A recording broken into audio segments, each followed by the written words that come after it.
For all of us, it's about predicting where the consumer is going and getting half of it right. One of the things we want to do is create ads that don't suck. Embracing change creates great possibility. I'm Alan Hart, and this is Marketing Today. Today on the show, I've got Amir Hirsh. Amir is the founder and CEO at Audioburst. And on the show today, we talk about Audioburst's AI-driven search and discovery audio platform. But we also talk about just the audio market, the $1 billion in M&A that we've seen with the recent acquisitions of Wondery by Amazon Music, as well as just Audible's push, and which is also owned by Amazon, and whether or not Amazon is the 800-pound gorilla of audio now. And what marketers should be thinking about how to engage with audio content and why it's growing so fast. So I hope you enjoy this conversation with Amir Hirsh. Amir, welcome to the show. Alan, thank you for having me. Well, I thought we would start with something a little personal. And I hear people call you crazy. What is that about? Yeah, well, being an entrepreneur, that shouldn't surprise you too much. I enjoy it. And when you come up with and spend your life in innovation and forward thinking in your business and the way that you act and push the envelope, you're always going to be called crazy. And the matter of fact is that every time we reach a point in our company that people understand and get what we do and everything is calm and regular, that's the time to go crazy again and push the envelope even further. So they happened to us in Audioburst multiple times already. So yeah, I welcome the crazy. I think it's up to us to wow and shock and awe and find the next level and not live within the comfort zone. Love it. And it's rare that I get to talk to somebody that's in the audio industry, so to speak. So I thought we could talk a little bit about audio, and then obviously we'll get to Audioburst and explain what that is. But if you think about audio content and the current state of audio content, how do you think about it? It seems explosive, but just curious how somebody in the industry that operates in the industry thinks about it. Sure. Well, definitely. We've been in this industry for 5 years, but 2020 was definitely the year where it went boom. We always saw the potential and understanding and foresaw the potential of value in all the audio content that is untapped and unmatched, and people don't really connect to it. But in 2020, we were no longer alone. So it was a crazy year for audio. It was more than $1 billion in M&A and vast money invested into technologies and audio production, into podcasting. Podcasting doubled up to 1.5 million podcasts available in 2020 alone. And we saw more and more investments, money, companies moving into that industry. So all of a sudden, it became an industry. All of a sudden, it became something that people are interested and are looking for. And we saw users and usage turning into listening to audio and consuming their content via audio. And perhaps the biggest thing that is happening in this industry is that we finally see the shift, and people are turning to screen-free, eyes-free experiences that brought us to the sentence we keep saying that by 2025, the majority of content people are going to consume is going to go through their ears and not through their eyes, because it's so much more humane and free and doesn't lock us in front of a screen in order to catch up on pretty much anything. Right. You mentioned, the M&A activity in this space has been insane. And Amazon in particular, they're making some big moves recently with purchase of Wondery, which it looks like, just on reading the news, that they're going to put that under the Amazon Music umbrella. But they've also got Audible, which is like this behemoth audio player in the marketplace, which has added podcasts to their platform. And both are in the business of kind of building their own original content and libraries. Do you feel like Amazon's like the sleeping 800-pound gorilla, or have they awakened at this point? Well, I think they're going to become that way, but they got a little bit late to the game. I think for the past couple of years, Spotify has made significant moves with multiple purchases and a lot of money that they've spent into it. But even being this late to the game, and I think only after they let Spotify play in it and prove that people want to listen to podcasts and they saw the popularity of that field coming up. Now Amazon can move much faster. They got the bigger pockets. They can invest in it. They added podcasts, like you said, into Amazon Music just recently in the last September of last year. And with their investment into podcasts in Amazon Premium, with Wondery to do more content and monetization around, and very smartly, like you said, with Audible and audiobooks. Funny enough that now Spotify is starting to add audiobooks to their side. They have all the resources and vast content to become the behemoth in this field. But I think the biggest secret weapon that they have over there is Alexa. With their voice penetration, voice activation through Alexa, all of a sudden you'll see that Amazon is going to promote and push podcasts way more than they've done before. Before they would just redirect you to Spotify, all of a sudden they're going to start suggesting good podcasts for you to listen and new content for you to listen to behind Alexa. And that gives them a strong leverage against any competitor out there because of their voice activation penetration. They're in so many homes in the US today that allows them to prioritize Amazon podcast or Amazon Music as a provider of podcasts, which very quickly is going to catch up during 2021 in their presence in that field. Yeah, no, it's fascinating just the moves that people are making. And I hadn't thought about Alexa as a secret weapon, but you're right. It's a huge engine for them in terms of recommending or providing information or directing, frankly, the distribution of where they pick the content from. It's interesting. How do you think marketers should think about audio? So marketers have to think about audio. I'll start with that.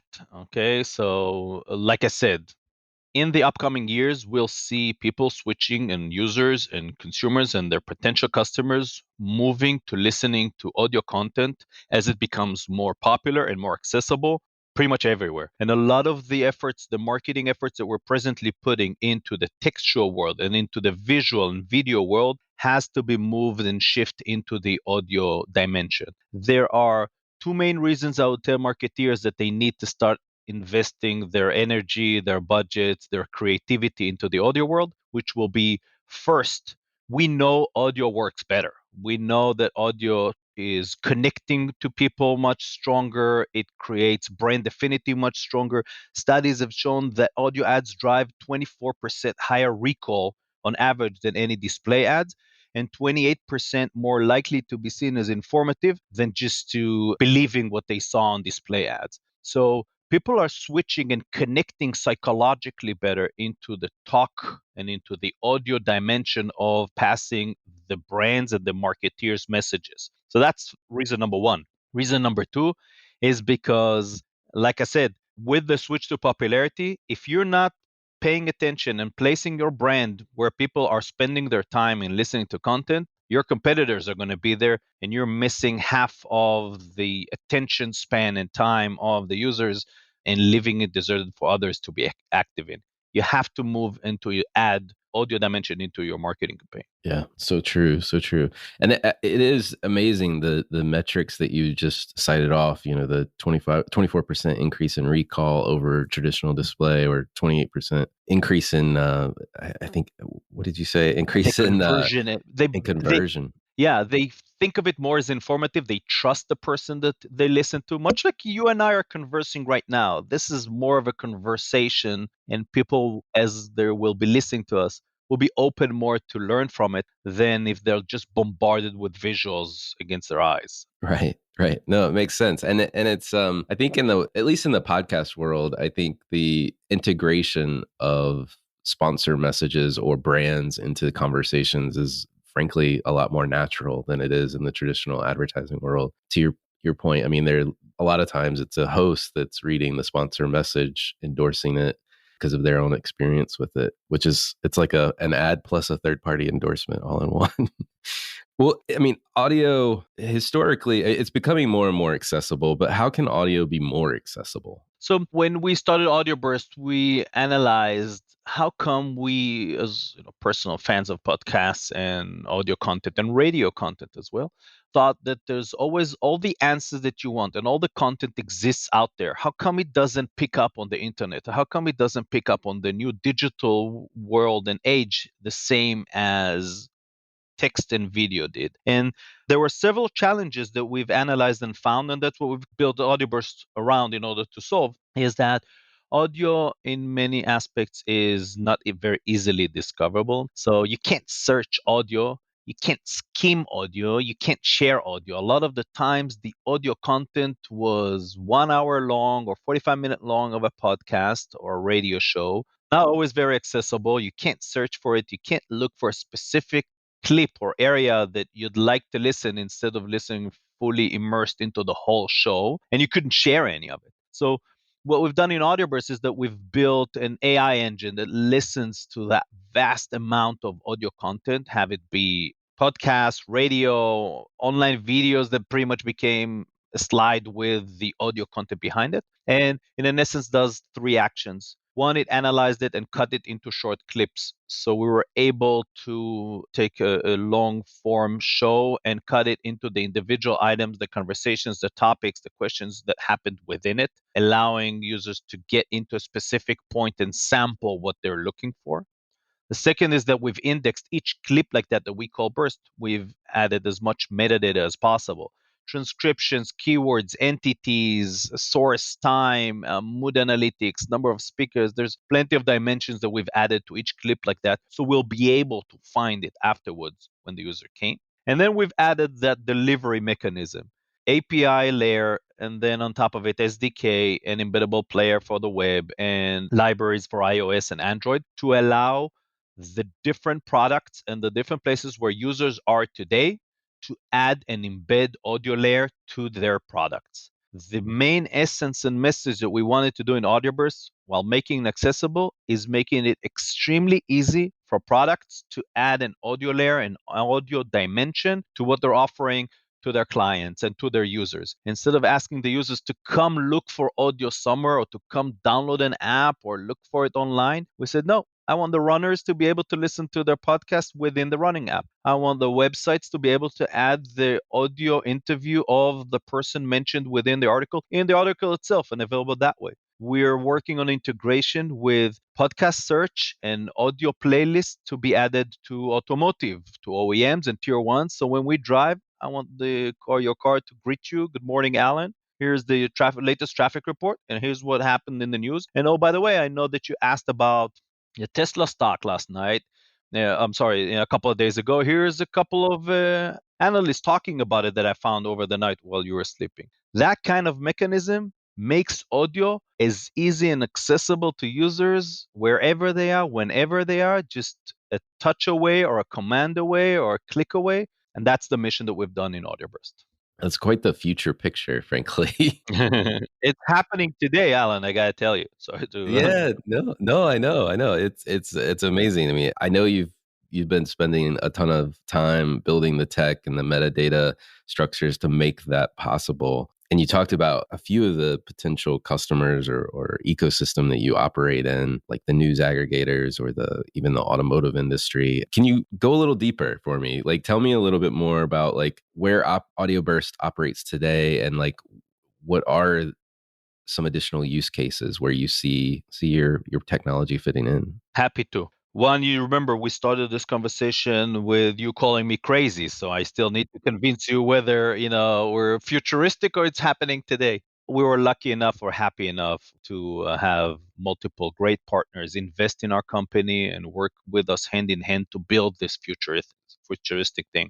So you'll see among our investors, for example, Samsung and Hyundai and Dentsu, giants from the mobile and consumer electronics through the automotive and media world that have joined with us in this effort to make this happen. And that is an incredible journey for us to do. Audioburst today is live and via our embeddable player and APIs and SDKs have added audio to mobile apps such as Flipboard and Newsbreak, to websites of variety sizes of styles and topics and verticals with our embeddable player. And I think on the automotive that you said sounds futuristic, we have a few not live yet, but POCs that we're working with leading OEMs that unfortunately I'm not allowed to disclose on unique playlists to be added to their infotainment system, to search engine behind voice activation. So you'll say, hey, name your favorite car. What's the latest on, President Biden, or what's going on with the Dallas Cowboys, or how's the markets behaving today? And you know that from time to time, some of the existing voice activation will give you a robotic answer or some clip or text. What Audioburst is offering them to do, and what we're doing with them, is that we'll provide you with the latest clip from professionally produced provider of the content, from the experts in the media world, from the analysts, from the best radio stations or podcasts, that will really give you an answer that you'll enjoy listening to, that you can stay focused on, that you can listen for, a few minutes of enrichment content while you drive. So, and companies that we're working with that are adding the same capability into smart earbuds. So you can do it in your car or when you jog and when you run, either from your app or from your earbud itself. These are exciting times, I can tell you. In the beginning, it took companies and customers of ours some time to adapt and understand the message that we've done. But 2020 really opened their eyes and saw how much the users are dying to get talk content and podcasts. And using our SDKs, every brand and every company out there all of a sudden can become an audio media world, an audio media provider, because they don't need to be worrying about that layer. They just add the SDK and we handle everything for them and delight their users. It's pretty, I mean, it's amazing, like what the infrastructure that you've built behind the scenes, if you will, of these different applications and frankly, proliferation, I guess, of where it could show up. I mean, it's an amazing platform that you're building, from online news sites to in-car experiences to, while I'm on the go. To your point, I mean, I think that is the power of audio, is that it can pretty much follow you throughout your day without interrupting whatever it is that you need to be doing at that moment in time or where you need to be going. That's amazing. It's an accompanying experience, even casual mobile games. So right now they're silent in most cases while, we're playing and spending some time on a few free minutes of ours. I can listen to gossip or interesting trivia facts while I play, my little, I don't want to disclose, little silly games that I'm relaxing with. Yeah. No, it makes sense. I mean, so many people today probably have the TV on in the background while they're playing their games, not really paying attention to what's going on. You might as well have that audio in your head because you're not really watching the screen anyway. That's another application for content in general. So let's talk about, like, how can brands or marketers get involved in audio in your mind? You're kind of at the forefront of where audio is going. So I'm curious where you think people should be getting involved. So I like to think about it as two types of activities that should be included in thinking about it. As, let's split in audio and on audio. Okay. When I talk about in audio, means they should start placing their message, their brand, their marketing activity within the audio dimension itself. So either, if they can do it, and I recommend, produce their own podcast, upload their own content. So much like they've invested in creating blogs before in order to deliver directly their message with no intermediate in between, they should create a podcast where they can add their own voice and story to it, because people would like to listen about your company if they're going to start investigating into your product and they want to hear about it. And as Audioburst and others are going to make audio more accessible and searchable, you want your clips and your story to be heard and to be included. So within the audio, by producing it, or by exactly like what we're doing right now, being interviewed by it, making sure that your product is exposed to podcasters, let podcasters review your product, understand what you're doing, interview you, place your message within the stream of audio, because it's going to be extremely popular, and that's where people are going to learn and get information and will like to hear about your brand. Okay, that's the first level that they can do. The second is what I consider the on audio. As audio becomes more and more popular and more emotional, people become more connected with it. It creates an opportunity to sponsor audio, to support audio. So they don't have to appear in the content itself, but they can place their brand around it in sponsoring a playlist, sponsoring a podcast, creating an audio event within their site of third party, of curation of content that is relevant to their vertical and topic, but brought to you by this or that. So let's say that and we'll go back to the automotive industry. Let's say I'm a brand that wants to emphasize car safety and safe driving. Then perhaps I create this audio event of curation with podcasters around it or existing content that we've selected and connected. And we recommend our customers to be listening to that kind of content, all brought to you by my brand, as an example. Same goes for running shoes. Same will go for any other brand and marketer that wants to create that brand affinity between their brand and the topic and the content that their potential customers care about. That's the on audio marketing. So you don't have to produce it and appear in it. You can just curate it and you can create stories around it. They almost be the content DJ of your customer. That's the kind of peripheral marketing activities you can do around audio. I love it. And it reminds me, I've said this before on the show, but like it reminds me of, frankly, like going way back in time when there were only 3 or 4 TV stations and the advertisers or sponsors were more intimately involved in not just being on air, so to speak, like sponsoring or helping, but they many times helped to craft the program itself and being in the show, so to speak, or in audio. And there's elements to that, I think, based on what you described. I mean, it's just a much bigger ecosystem to play in now and so many more different applications to do it. But I think you nailed it in terms of like just being in the program, in the audio, or surrounding yourself around or on the audio. It's kind of an interesting way to break it apart. One of the things we love to do on the show, and I want to switch gears a little bit and get to know you, the person. My favorite question to ask, frankly, is, has there been an experience of your past that makes or defines who you are today? Good question. I think when you look at someone's past, or when I look at my own and try to figure out what has built me or brought me or defined me to where I am today, I don't think it's a single event. I don't think it's a single, in most cases, it's a single item that happened. It's this step by step, day to day reality, the ups and downs, the strikes and gutters that creates our personality. And I can tell you that if I think back and look at the different items and events that I can remember that stayed with me, that created it, unfortunately, most of them will probably be a little bit negative. That's how our human brain works, and we remember them and emotions more. I think one thing keeps coming back as a shaping word in the way that I live, believe, think, and that's truth. I think many of the cases and events that I look back and remember, some of them very personal, all came around the being truthful to yourself, to your ethics, to your ideas, to your beliefs. I think it starts from truth, goes through honesty and ethics around it and behavior.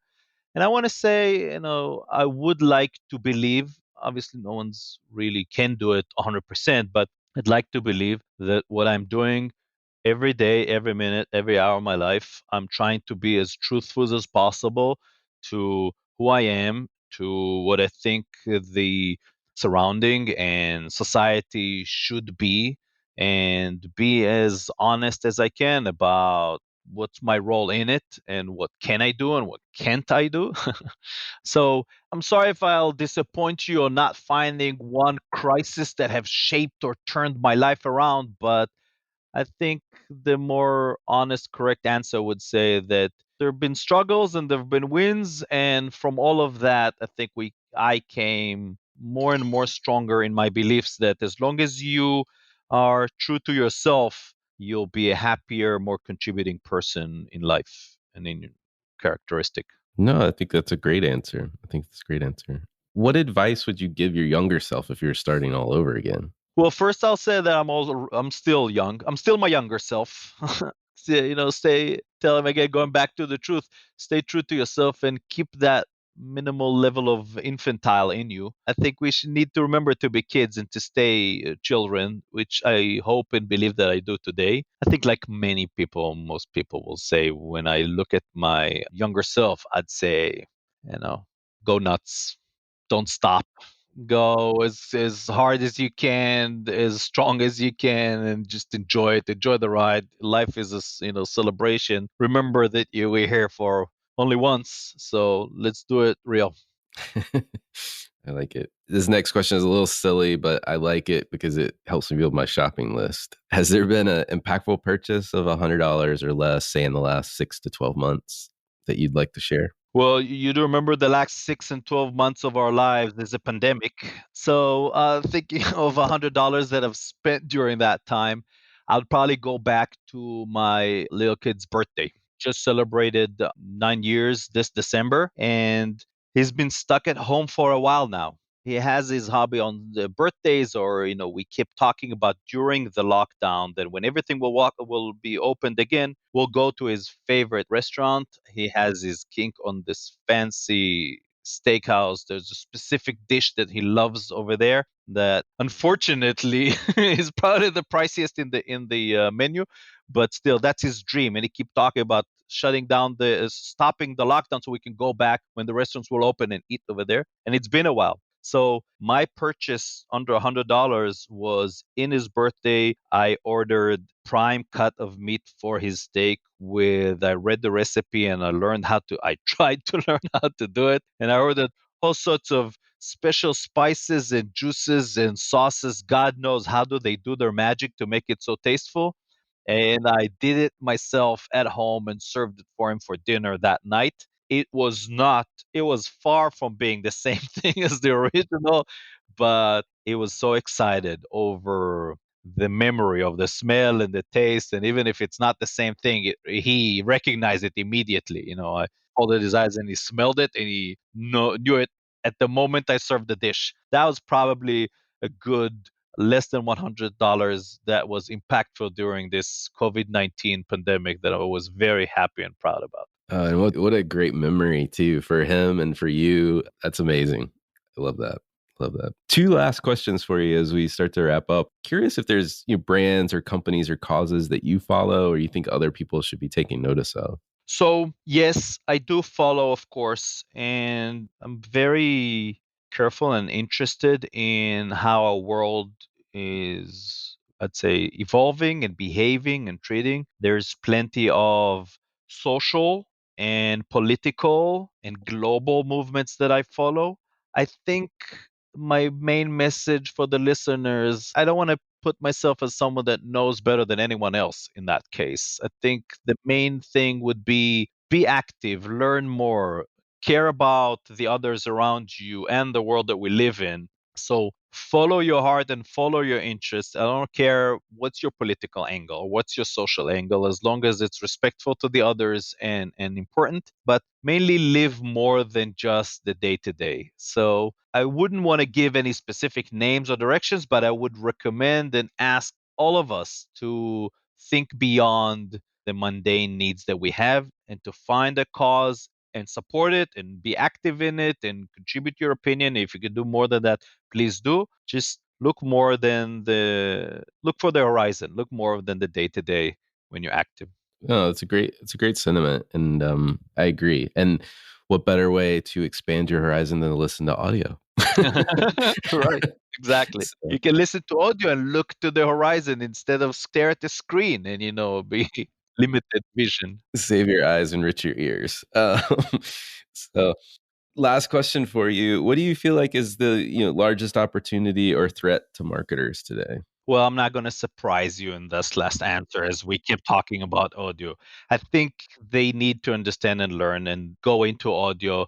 There's still time to go into to jump on this. You haven't missed the train. You don't want to miss this one. This is more than just the eruption of Snapchat or TikTok. This is a full new dimension and internet of content that this is the greatest opportunity and same is the greatest threat if you do not evolve and jump on it, because as crazy as it may sound, here's that word coming back again. this is really going to change the way people make decisions and people conceive the world around them, because we're going to be listening to opinions and thoughts and facts in our ears pretty much anytime we want to. It's so much more accessible than the way that we consume content today. Marketeers and brands have to be there in order to continue to exist in the upcoming few years and be successful with their customers. Awesome. Well, Amir, thank you so much for coming on the show. I've enjoyed the conversation. Me too. Thank you very much for inviting me. This was awesome. Hi, it's Alan again. Marketing Today was created and produced by me. If you're new to Marketing Today, please feel free to write us a review on iTunes or your favorite listening platform. Don't forget to subscribe and tell your friends and colleagues about the show. I love to hear from listeners, and you can contact me at marketingtodaypodcast.com. There you'll also find complete show notes with links to anything we talk about on any episode. You can also search our archives. I'm Alan Hart, and this is Marketing Today.